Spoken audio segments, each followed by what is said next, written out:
other thing I'm going to do, and I'm not going to video it because it's really not worth it, is I'm going to make my belt loops. Now these are considerably wider than the pattern belt loop.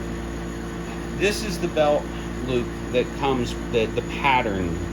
If you use the pattern, this is the belt loop width that the pattern gives you. Now my belt loop is obviously twice as wide.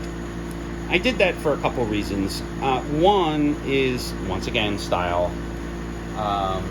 I just like I want these to look burly. The wide belt loop to me gives it a burly look. So we'll see. Now what I have these, and I think what I might do is I might put loops. I might put small loops inside the pants or on the belt loop itself. I haven't decided. I might just put them inside the pants where I want to put my suspenders. I always wear suspenders, so for me to make for me to do another pair, for me to either make another pair of suspenders or actually just integrate suspenders into these shorts isn't out of the question. I actually thought about doing that, and I might see how it goes, but it might be funny to have the suspenders just sewed into the pants. I mean, these are my pants. They're custom pants. I wear them the same way every time. Why not just put the suspenders right in the pants, like a pair of bib overalls? We'll see. I'm not totally sold on that yet. I also have these little S-beaners. I actually have an excess of these. I bought these for another project, and I have this many left over from that project. These are really nice. They're stainless. So that might actually be instead of these big monster things that I have going on here, I might use little ones. But that's for a project down the road. So what I'm going to do with the belt loop is I'm going to stitch in maybe between an eighth and a quarter of an inch on either side, and then I'm going to run the zigzag down the middle to fix this seam here. So the Bernina will sail right through this stuff, no problem. This is well within the Bernina's capability.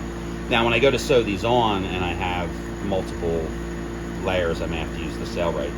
That's why I bought the Sailrite, because when I made the pair of pants that I'm wearing, sewing the belt loops on with the Bernina was a no-go. Because by the time I'm ready to sew into this, there's going to be probably up here, probably 8 to 10 layers of canvas that the Bernina just won't sew through. And it's not the Bernina's fault, it's just that's a hell of a lot of material to ask any sewing machine that's not the Sailrite to sew through. I saved a little bit of aggravation on my part and stopped, not boring viewers here with skipping ahead. So by the grace of movie magic and editing, we are now one step further to being done. Actually, we're 4 steps closer to being done, 6 steps closer to being done in this never-ending project that's starting to wear me out. So, what do we got going on? So, I sewed the back pockets on. They have nice big heavy flaps that cover them. My wallet should fit in there. Whatever I want to stick in my back pocket, I should be able to stick in my back pocket and have it stay somewhat closed. There's 2 of them. We have front pockets. Now, like I said in other parts of the video, I have actually sewed these pockets in. I sewed these billows pockets together for the pair of pants that I'm wearing. I decided not to put these pockets on these pants because I didn't like these pants. They came out pretty good. I made the flaps the way they said to make them in the video or in the instructions, and they're not quite great. Now you'll notice here that there's a pucker because I fuckered it, but I'm not fighting with it anymore. I had to use the Sailrite. Well, I used the Bernette to sew the pockets themselves in. There's only one layer of stitching in here. We'll see how that holds up. They're bar tacked at the front and at the front and the back, what have you. But because this material was so thick, and I'm stepping over seams and all kinds of other stuff, I used the Sailrite to do these. No pun intended. Sailed right through them. Same with this side. I did not pucker this side. Now the funny thing with these is these are actually not in the right spot according to the instructions. The instructions say to put these on the edge. The instructions say to move. They want to be moved over further. Now I've owned 100 pairs of cargo shorts, and I never liked the fact that the pockets were so far to the back. I always wanted the pockets in the front. We'll see how that works out. If it doesn't work out, then I can cut the pockets off. I probably won't. These pants, this pair of shorts is, this is prototype number 2, and I think it's going to be the final prototype. Again, there's going to be a synopsis video for these. Now, the last thing that I think I need to do, other than fix this, is to sew the belt loops in. And maybe I'll put a loop in the pocket for some keys or whatever. Or I have a few other little things I might do with these. I haven't totally decided yet. But right now, I just really want to get these things completely assembled and tried on and wore around. Now I've been wearing these. I've been wearing these ones here for about a week or two. I haven't washed them because I'm a scumbag. So I'm trying to get the jeans. It's like not washing your jeans. Everybody says, "Oh, you don't wash your jeans. That's gross." Well, you really shouldn't wash them until they're really fucking stinky. And cotton canvas is the same way. Yeah, it's unsanitary, but at the end of the day, they feel a lot better when you haven't washed them for a week. So, how am I going to do the belt loops? Well, I already made the belt loops. It was pretty boilerplate. I folded over the material, which I had.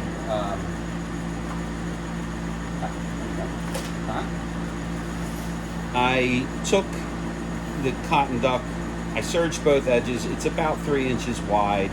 I folded it into the middle. I pressed it. I took it over to the Burnett. See, I'm finally getting it. I stitched both edges, and then I ran a zigzag through the middle of them. The zigzag kind of worked, kind of didn't work. It's not critical. We'll find out. I'm already committed, but if you look at see, like that one there, but it's not going to come undone. It just might get a little funky over time. Now, the other thing I did, which I didn't do when I sewed these belt loops on, is I pre-folded these and pre-sewed them. And I did that for a couple reasons. One is trying to fold these and get them on here and hold them in place. It was like trying to fuck an octopus. So I decided against doing that.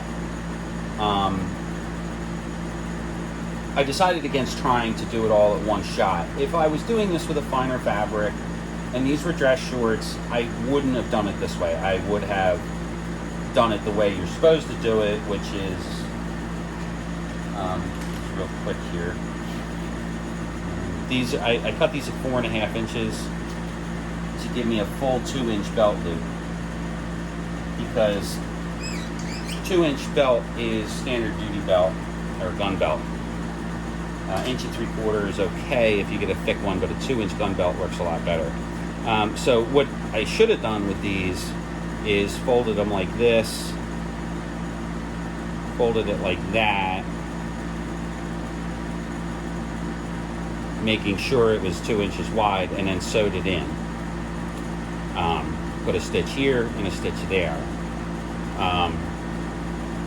which works okay here, right, if I do it this way, but then you get this end that flops around. Now you can pin it, but that goes back to what I was complaining about the pins before, in that this material is so thick, especially up in here, or especially, forget it. I'm from Delco, it's a little bit of slack. I can't talk too nice. I can't talk all fancy like you all. I am Fez.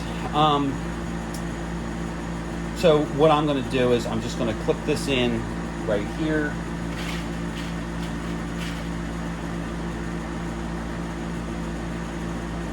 My game plan, and that's a little thick for this clip even. Yeah, these clips pop apart when you're too thick.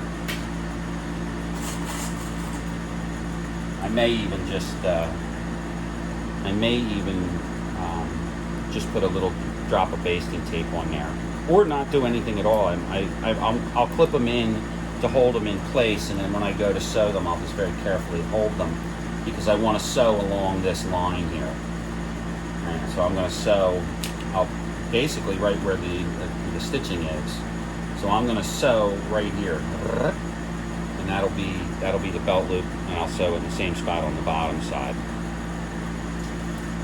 So how am I spacing these? I should probably use a ruler, but I'm not going to use a ruler because I want it to be symmetrical to the pockets. Why, I don't know, other than I just want it to be symmetrical to the pockets. So that one's going to go there. That one's going to go there. I have this great debate. I've always had this great debate with people, other craftsmen, other people that I work with, that bitch at me because I don't use a ruler for every single thing that I do.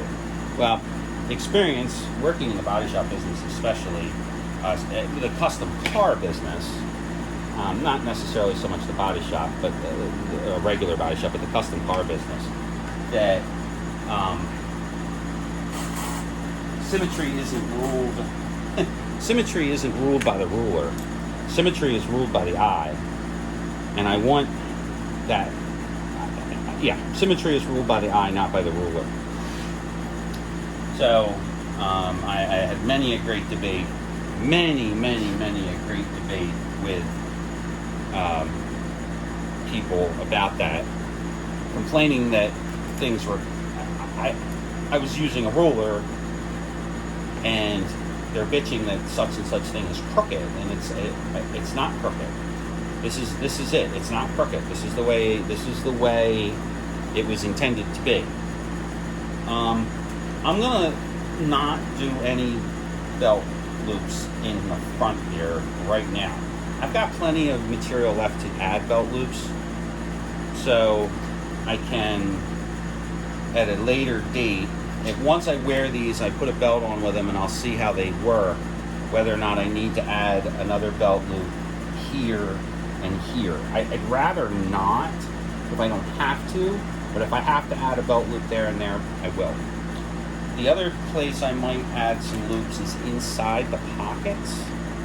I might add a loop inside the pocket. I haven't decided how I'm going to do that yet because ironically I don't have my knife on me.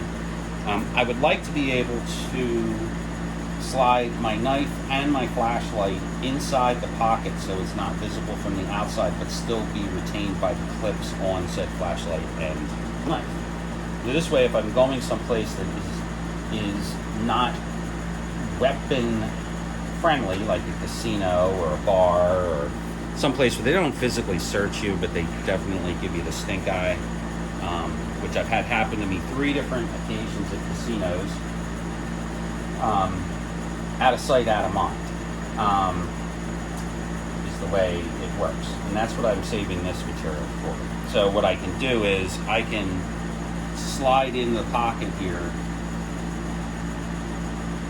and add this, which I probably should have done before I sewed the whole thing together.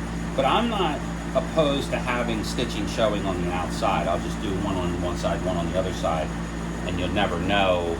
You'll just think it's supposed to be there, which it is supposed to be there. And I think I could probably, I'm fairly sure I can slide the shorts into the brunette arm. If I can't, I can't. It's no big deal one way or the other.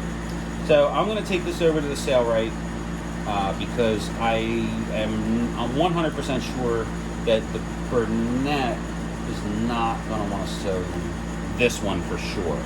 So if I feed it into, so this here is 2, 4, 6, minimum of 6 layers of cotton duck.